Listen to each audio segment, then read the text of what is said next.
Hello and happy Memorial Day in the U.S. Today is May 29th. This is Bella and she wants down.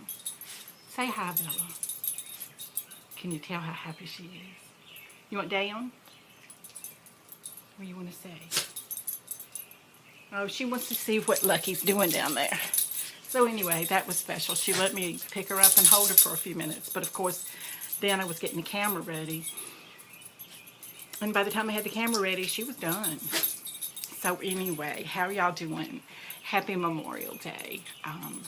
And I know that wherever you are, those viewers I have in Sweden and New Zealand and Canada, I'm sure that you're all thankful for your protectorates, whether they're your soldiers, your police, everybody who serves. And so Memorial Day is to remember those. So happy Memorial Day. So I hope I did the little extra, oh sorry. I did the little extra episode of my bullet journal flip through for 5 months. I'm now put that up this week. So that was, that had been on my to-do list when it was back to do a flip through of 3 months. So I finally got that done. This is my new bullet journal. It is a Uni brand, UNNI, and it was cheaper on Amazon. It has grid paper because I have decided I don't like the dot grid. It's not dark enough for me to see, especially when I'm writing at night before I go to bed. I'm trying to do with one lamp, so I haven't done anything yet. These are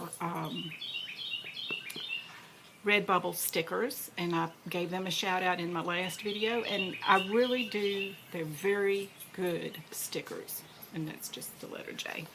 So between now and next week, I should have up another video of the setup of June and forward in this new book, because you've seen that my bullet journal, my traveler's notebook, is full. I only have a few pages left at the end of my book, and that's got to get me through the last few days of May, which is until Wednesday. So, let's see. I have notes. I know a lot of times I have notes, but I don't always. I am gojenn, by the way, Jennifer, but I am gojenn everywhere, like Ravelry and Instagram. So I hope you will pop over there and friend me. I love being a voyeur and looking at your Instagram feeds to see what is going on in your life. As a little kid, when we would ride, you know, go places or whatever, I loved it at night when it was dark and people would have their living room window curtains open, and I could see what they were doing just from driving down the road. I love that. So I do have the voyeur in me, not so much the person who actually wants to get there and stand outside your window. What are you doing in there? What y'all got for supper? Okay, so never mind. That's not me. I just like to see what's going on with other people. So often I think we just think that everything's about me. And so I just love seeing what other people are doing out there. In my last video, I was completely discombobulated as far as what I was reading and watching. So here is a corrected list. Books.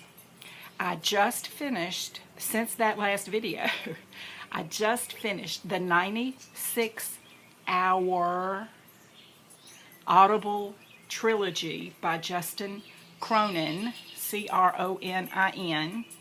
The first book was The Passage, then it was The 12, and then it was City of Mirrors. And it's about the military finding a virus that turns people into vampires, and so they figure, boy, what good soldiers they would be, and of course it goes downhill. It's just a mess from there.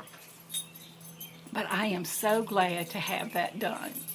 I have already started a new Audible book by one of my favorite authors, Joe Nesbø, and he is in Norway, and he has his detective Harry Hole. That's the way you're supposed to say it. And so I have already started the next one in that series. I just love that detective. Even while I was listening to this other, I would have the thought sometimes, wonder how Harry's doing. Wonder what he's doing. Oh, because I just adore him. He's pretty much a Sherlock Holmes kind of character because he's antisocial and just kind of a genius, but not really. And he's a very imperfect human being. But anyway, so I have started the next one in that series, and it is The Leopard. So I've just barely started that. So what else have I read? On the Kindle, I read Cyberstorm by Matthew Mather. That was, I don't know, I think it was already dated, and it was probably a pretty new story, but it just felt dated to me, because in the world of cyber, well, in the cyber world, things change so quickly. But it's about a cyber attack, things going off the rails with the internet, and a terrible winter storm hitting New York City, both at the same time. And of course the characters are in New York City, so I give it a thumbs up. It wasn't bad, but it wasn't good. Also, I read, just for a little palate cleanser, and hold on just 1 second, please. Okay, doggies wanted to come in or go in, and so now let me go back to where I was. Just for a little palate cleanser book, if you're with the Audible Prime, you can, I think it's before the first of every month. Hey, so a new one's coming out. The first day of the month, they release 4 titles for free, and so you can just download them for free. And so this was one of those, and it was, I don't know when I got it, but it was The Marvelous Misadventures of Ingrid Winter, and the author was A.S. Drangholt, D-R-A-N-G-H-O-L-T. And she was Norwegian. The character is Norwegian, and it's just a snippet of life for her. And she's in academia, so she's having to deal with politics. Excuse me, sneeze. So anyway, I read that, and it only took 2 days, 2-3 days. I mean, it was a very light read. Nothing at all like the Justin Cronin books, which were very, very heavy. And I will say, of the Justin Cronin books, the third one, the first half of that book could have been left out altogether. Once you got to the halfway mark, things started getting good again. But I listened to a lot of that on 3 times normal speed, because it was a character you don't like telling a story you didn't care about, and okay, whatever. All right, so what have I watched? See, I am really on top of it. I watched Thorn, Sleepyhead. That was on Netflix. I really enjoyed that. That's just a police procedural detective kind of thing. And you're kind of, it's one of those where everybody's a suspect and you figure it out, and then, nope. So I enjoyed that a lot. I also watched a documentary on Netflix, and the name of it was Dr. Feelgood. I didn't know anything about this story. It was a true story, and it was a doctor in Northern Virginia who was prescribing huge amounts of pain medication to chronic pain sufferers. And unfortunately, also in the mix were some people just drug seeking. And he got in trouble, lost his license, and his question was, is it up to me? Is it up to the doctor to go visit the patients to see if they're really in chronic pain at home? And what do you do for chronic pain sufferers? And I mean, they were taking massive doses of like Oxycontin and Contin and just stuff that would knock me out for a week. But they had enormous pain problems from car accidents or from disease, and so it was just I found it very thought-provoking. I did, so I enjoyed that a lot. Okay, on Amazon Prime, see, I have a list.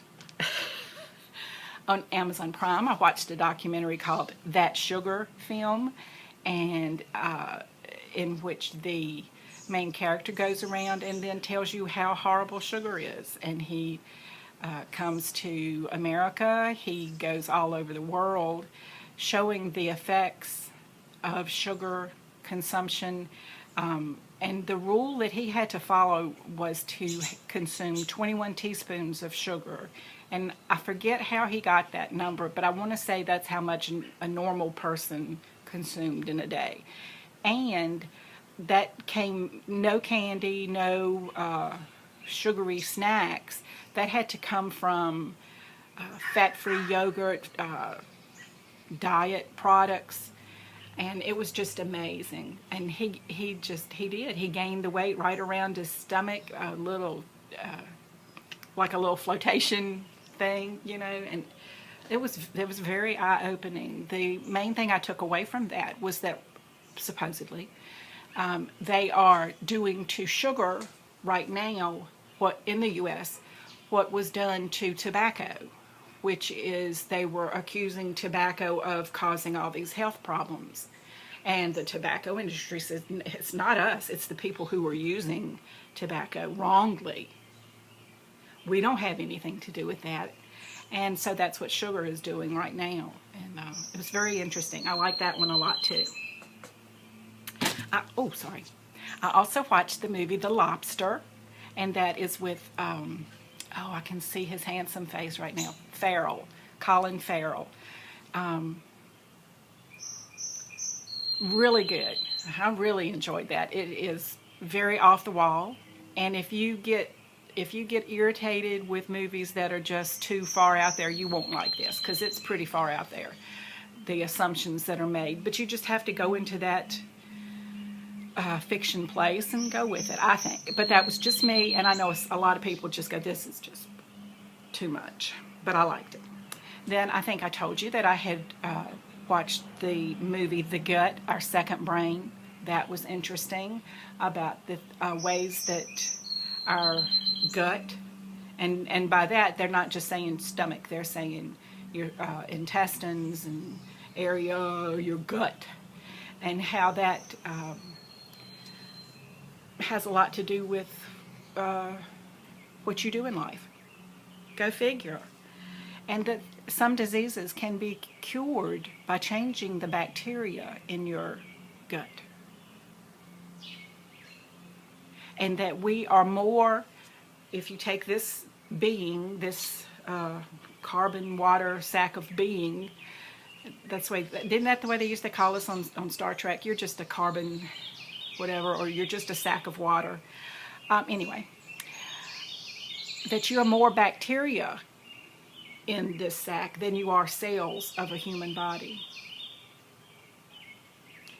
So maybe we're just like riding along while the bacteria are running the show, and then when the aliens come, they're just going to be bacteria, and we're going to be going, well, no. Anyway, it was very thought-provoking. I love stuff that makes me think. Sometimes I don't want to think at all, but sometimes I like the stuff. And then I'm also watching Hieronymus Bosch on Amazon, and I have started watching the series on Netflix, Rectify.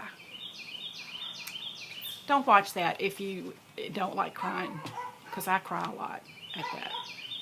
I've cried, boo-hooed. Just take my glasses off, turn, push pause, and just boo-hoo. But you know, sometimes you need that. I mean, anyway, you really get to where you care about all the characters, and it's not an easy premise for anybody. It's a convicted murderer who went to jail to be on death row 20 years ago, and new DNA evidence has proven that he may not have been the murderer, and if so, he was not acting alone. So, because there were multiple DNA things that showed up. But anyway, you feel bad for everybody in the story. Which is where I go with taking the glasses off. But it's very good. It is so good. They're just coming at it from all different directions. Okay, we're X number of minutes into the podcast. Would y'all like to see what I finished? Stash started on the 27th or 26th of May. See, I had to think about that one too. And so I added this blanket square, and I'm just going to keep making blanket squares and joining them into a blanket. But this orange one is the last one that I've made. And I made that and turned it into the Harry Potter Knitting and Crochet House cup as well. But this one is much brighter. The last one I made, I had some more dark and more muted colors. This one I'm having fun with. These are my colors. The others, absolutely not. One of the rules of Stash Dash is you don't have to have, it's a whip from a previous period is fine, and you just have to work on it using one of the accepted Ravelry crafts, knitting, crochet, weaving, or spinning. So this is what I added yesterday, I think. Yeah, it was yesterday. This last little bit in this dark, you can't really tell, but it's a dark green. And I finished off this as a square. All ends are woven in. Yay me! And so what my plan is for continued crafting, I want to make some more squares this size over the next, as long as it takes. Just an ongoing project. And then join those squares together for a bigger blanket. And I've started the next one, and I have my wee little block started. This pattern is the 10 stitch Tunisian pattern. You could use it for anything, a block, a sweater, you could do anything you wanted to. This is just really the technique. So I've started the next one. I have a bag of, can you see in there, some scraps and some mini skeins. And what would be the interest for a mini skein swap in the group? Anybody? I don't have that many mini skeins, but I do have some, and I'd be willing to do a swap, or I don't know. Because when you go to buy mini skeins, you're good if you can get them for like $1 a piece. And then they go up from there to where you get a set of 10 for $30. Well, that's $1. No, that's, but you get my point. 10 for $30 or $40, and I'm sure those are nice, hand-dyed, indie dyer probably. And that's good, but I can't afford that. I mean, Dave Ramsey would come down here and get me. And as far as my budget goes, I'm just trying to keep a no-spend attitude. My husband and I haven't been out to dinner together, just the two of us, in a long time, over a month. And I miss that. I love going out to eat. I love when some nice person comes and says, what do you want? And I say, bring me this. And they bring me that. and I get to eat it, but then I have to pay for it. And that's the part Dave just... So maybe I just need to start going to restaurants and walking out and not paying the bill. I don't think that's good either. Okay, so those were my two finished objects, the blanket square and my Tunisian. And then that's a new whip because I'm going to start making that. So now this is my only other active whip, which means the only one that I am actively working on. I have finished the first skein of Karen Cakes Rainbow Sprinkles and have started on to the second one. The pattern is written for a sport or fingering weight, so I don't know how much more I'm going to do. I may just get to the end of the repeat on this one. Can you see how gorgeous it is? I love it. It's not my wingspan yet, but it's pretty long. And so I think I'm just going to go to the end of this repeat and call it done because I don't want a huge, it's worsted weight. And as I said, the pattern is written for sport or fingering weight, in which case then you do want to do 4 or 5 pattern repeats.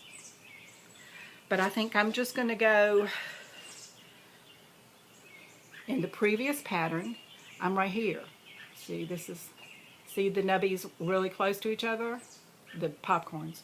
So I have these rows in here to go to get to the end of the pattern repeat.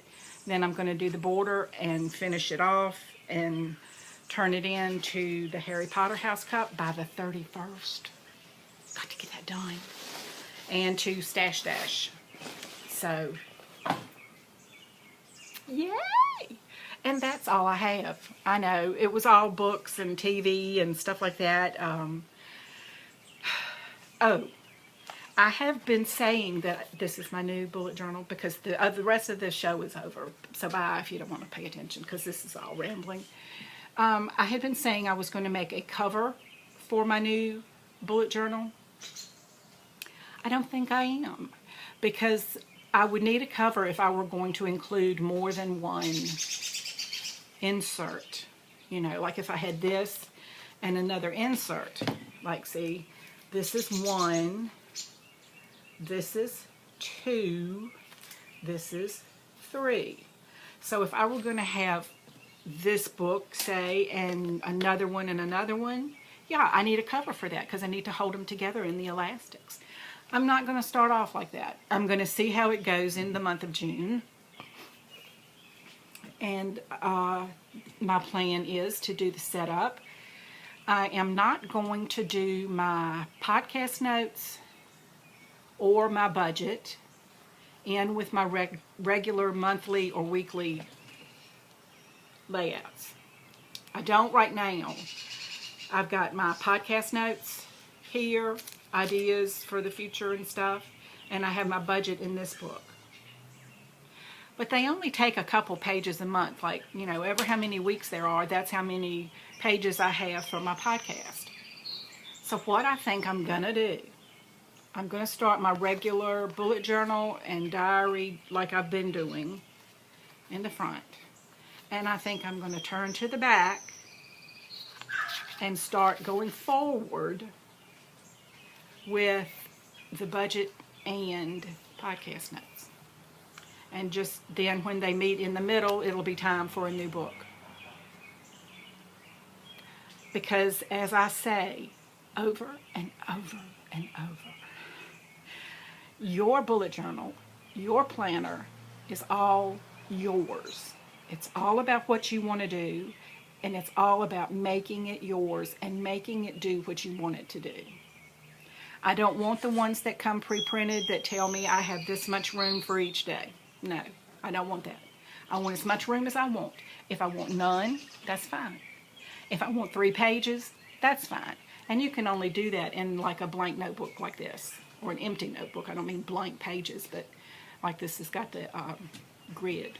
So anyway, that's my plan. But I do need to do a setup, and it'll be a very short video because I don't think anybody wants to watch me draw lines.